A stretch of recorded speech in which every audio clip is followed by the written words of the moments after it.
Salut et bienvenue chez Motard dans Road Trip.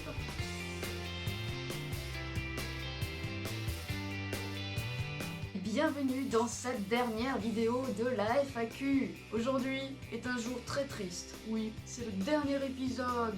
Ouh. Bah oui, on va se quitter. Mais t'inquiète pas, on va se retrouver prochainement. Et en plus, je te prépare du lourd. J'en dis pas plus pour l'instant, mais à ta place, je me frotterai les mains. Et pour ne rien rater de ces prochaines publications, je t'invite à t'abonner. Ouais, abonne-toi là, tu cliques sur le petit bouton rouge.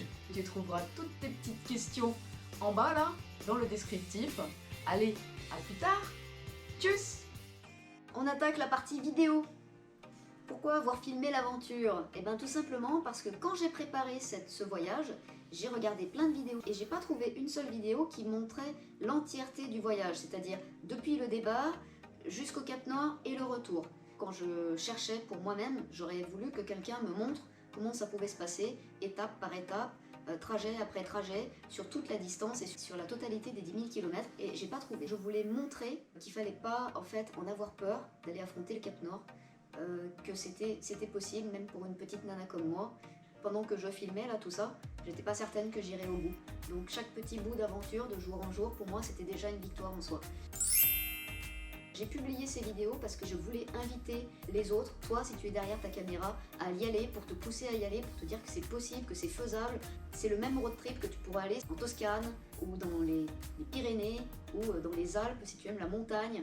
Franchement c'est pas plus compliqué de faire les Alpes, qui est ma région d'origine, que de faire ce trajet-là, sincèrement.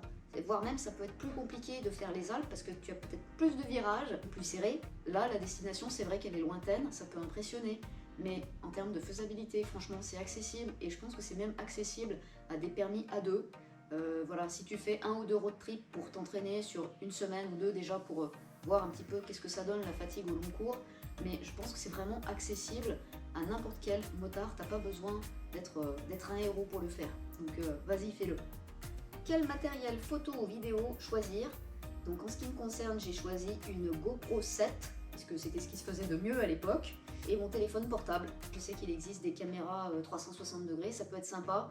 Le seul inconvénient que je vois, c'est au niveau du montage, parce que ça peut prendre pas mal de temps.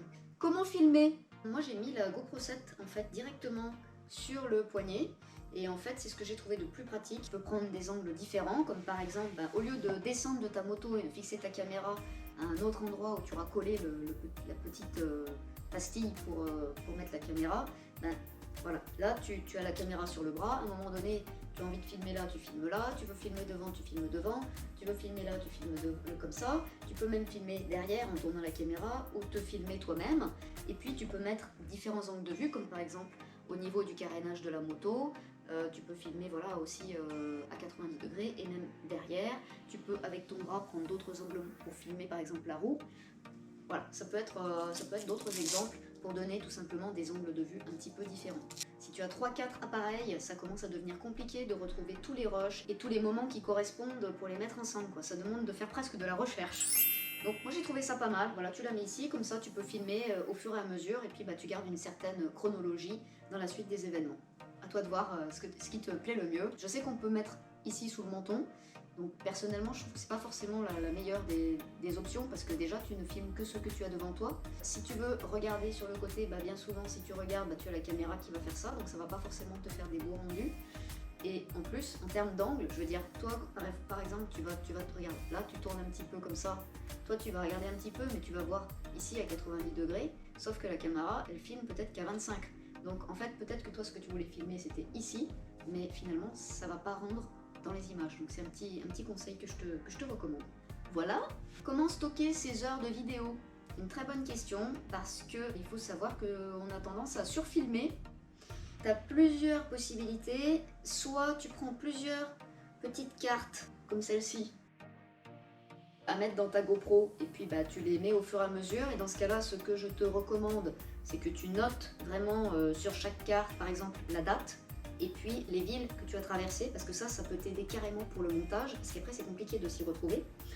Ou alors, moi ce que j'ai fait, mais c'est peut-être pas la meilleure des options, j'avais pris un petit ordinateur, voilà, le moins lourd de sa catégorie, et un disque dur pour décharger sur le disque dur mes cartes au fur et à mesure. Et l'avantage, c'est que du coup, tu peux carrément marquer le nom des fichiers. Et ça, c'est au montage, ça te fait gagner beaucoup de temps, vraiment.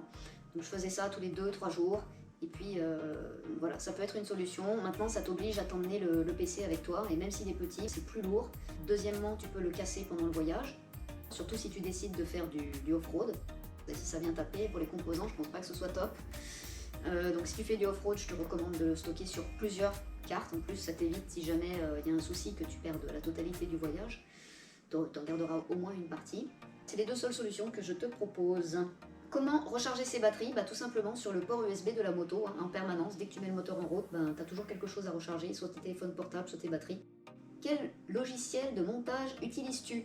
J'utilise iMovie, tout simplement parce qu'il est fourni avec le PC, qu'il est gratuit donc, et qu'en plus je trouve qu'il est très intuitif, et mis à part le fait qu'il faut s'adapter au Mac, parce que moi je suis plutôt issue du PC, franchement je trouve que c'est top. Faut-il investir dans un PC super puissant? La réponse est oui, si tu veux faire du montage.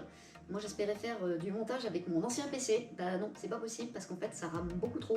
Tu as besoin vraiment d'une puissance minimum, donc tu vas trouver ça dans les forums, voilà, j'ai pas spécialement de conseils à te donner là-dessus, mais investis dans quelque chose quand même de robuste, de fiable et d'assez puissant. Combien de temps pour monter les vidéos? Tu t'en es aperçu, j'ai mis pas mal de temps, j'ai mis une bonne année pour faire les montages. Ça prend du temps, il faut préparer des scripts, il faut faire la voix off, il faut choisir des musiques.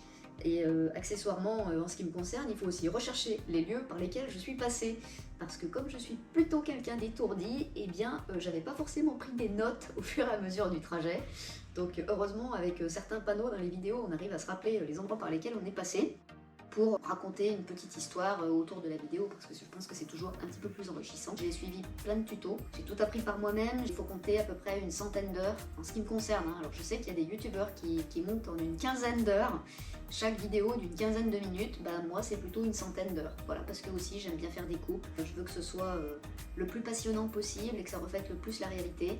Donc au début, tu pars sur des rushs, tu peux avoir 3 heures de vidéo à la base, et puis faut essayer d'en faire 15-20 minutes. Il faut couper au fur et à mesure, faire des choix, essayer de prendre les séquences les plus pertinentes, et puis trouver les musiques qui vont bien pour transmettre une émotion, et pour faire en sorte que toi, téléspectateur, tu passes un bon moment pendant ces 15 minutes. Par exemple, sur cette séquence, un premier plan est d'une durée de 6,8 secondes, un deuxième de 3,1, 3 secondes, 4,5 secondes, un autre plan de 8,6, un autre de 4, un autre de 5,9, etc., etc. J'ajoute 3 musiques différentes pour chacune des séquences. J'ajoute un petit peu du texte. Et bien sûr, la voix off. Tout ça, ça prend un petit peu du temps. Donc je suis vraiment désolée si je sais que certains étaient un petit peu frustrés de voir que les vidéos n'avançaient pas, mais voilà, avec mon travail actuellement, c'est clairement pas possible d'aller plus vite. On en vient à la question, c'est-à-dire le budget. Combien faut-il prévoir pour le budget? Une fois de plus, ça va dépendre de toi. Si tu as moyennement pas beaucoup le budget, tu vas plutôt privilégier pour le logement un campement à l'extérieur, en auberge de jeunesse, en étant seul, je veux dire pas à 10 dans la même chambre. Tu peux t'en tirer entre 50 et 70 € par nuitée. Pour ce qui est du camping, tu peux t'en tirer entre 20, 25, voire 30 € avec la douche.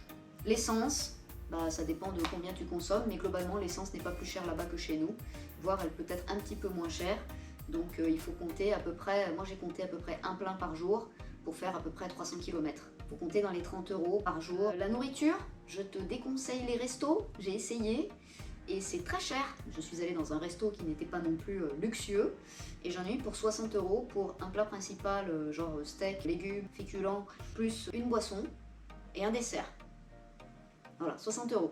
Tu peux aller faire tes courses, bien sûr, dans les supermarchés du coin. Ce que je te recommande pour la nourriture, c'est en gros tu vas dépenser la même chose que ce que tu dépenserais chez toi. Donc va faire tes courses et puis comme ça tu dépenses pas plus que ce que tu dépenserais si tu devais rester chez toi. Pour les sorties, pareil, pour moi les sorties, c'était ça, c'était le road trip, c'était aller voir des paysages comme cela. Donc pas véritablement de sortie à proprement parler. J'ai pas fait de sortie dans les musées ou voilà pour visiter des trucs. Vraiment mes sorties c'était mon road trip, j'ai tout mis là-dedans. Il faut prévoir un budget matériel, quelques ustensiles de cuisine pour faire du camping, un duvet, une tente, peut-être une caméra vidéo si tu as envie de te filmer, le pantalon qui va bien, la veste qui va bien, de road trip entre guillemets, parce que les miennes étaient un petit peu foutues. Tout ça, ça représente un certain budget. Ce que je te recommande, c'est de lister tout ce dont tu as besoin, tout ce que tu as déjà et tout ce dont tu aurais besoin pour ce road trip.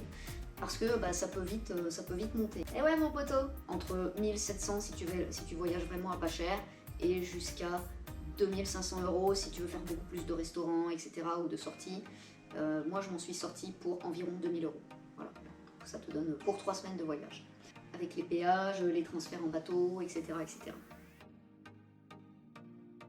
Question bonus. Que ne referais-tu pas? Les lieux bof, les matériels inutiles, ou oubliés? Alors, petite histoire. Qu'est-ce que je ne referais pas déjà? Je referais tout. Peut-être qu'il y a des choses que j'essaierais de penser par contre. Genre, j'avais emmené 2 couvertures de survie, pas une, hein, si en cas d'accident, et surtout aussi pour quand je dormirais le soir sous le duvet. Et en fait, j'ai complètement zappé que j'avais ces couvertures de survie pendant tout le voyage. C'est-à-dire que j'ai passé des nuits à me cailler, vraiment, parce qu'il faisait trop froid, il faisait jusqu'à 6 degrés sous la tente. Et donc même avec le duvet et même avec ma veste de moto avec laquelle j'ai dormi par-dessus, c'était pas suffisamment chaud, j'ai pas passé une super nuit.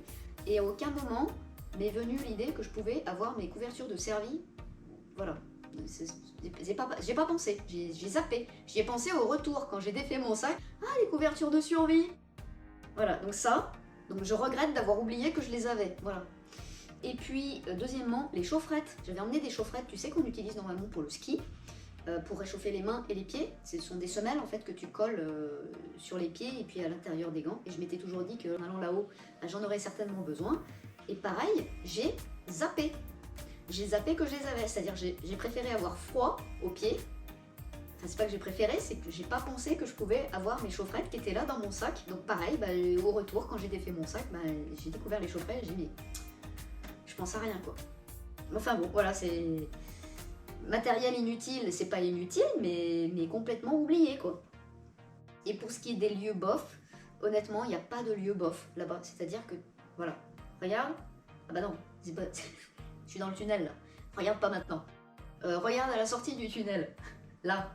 Voilà. Là. Tu regardes. Ben. Il n'y a pas de lieu bof. C'est-à-dire que tout n'est pas comme les îles Lofoten que tu vois à l'écran, mais franchement, les paysages, c'est magnifique quoi. Pas heureuse là?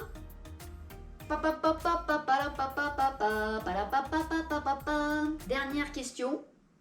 Si c'était à refaire, si c'était à refaire, je referais tout pareil, sauf peut-être que je passerais par le sud de la Norvège, parce que ça a l'air d'être aussi très magnifique.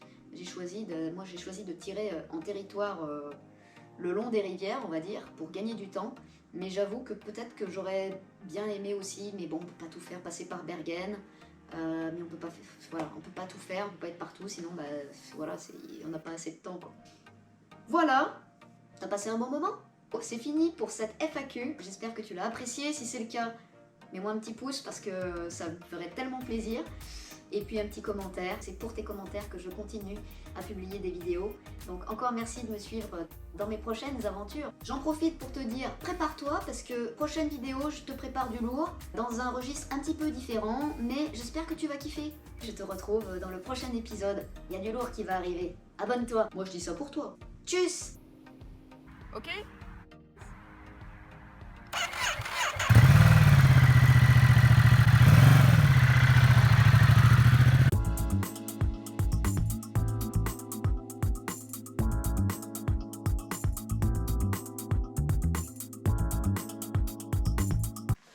T'es toujours là?